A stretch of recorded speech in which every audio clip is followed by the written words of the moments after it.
Okay, so let's look at armbar from closed guard. So I have my guard locked up, my ankles are crossed, and I'm going to pick an arm to armbar, in this case, his right arm.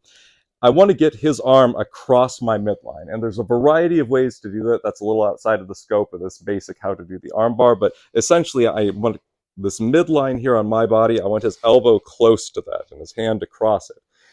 Once I have this position, I'm putting my hand with my thumb next to my fingers around his elbow, and I'm locking my own elbow close to my rib cage. My left hand then goes to his wrist, and now I have his arm relatively secured. From here, I can unlock my guard, and my left foot goes to his hip, and I'm going to turn myself perpendicular to him, so at this 90-degree angle.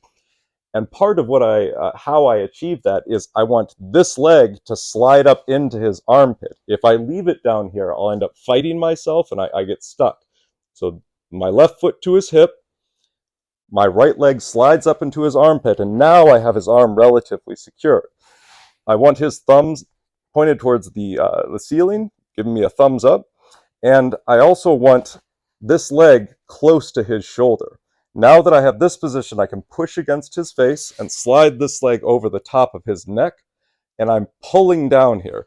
My toes come back, so toes to nose, dorsiflexing my ankles. I'm pulling down with my legs, so they shouldn't be loose here. I'm actively, with purpose, pulling down on him to keep him secure. Now I'm going to pull down on his wrist, push my knees together, and arc my hips up, and we get the tap. That's basic armbar from guard.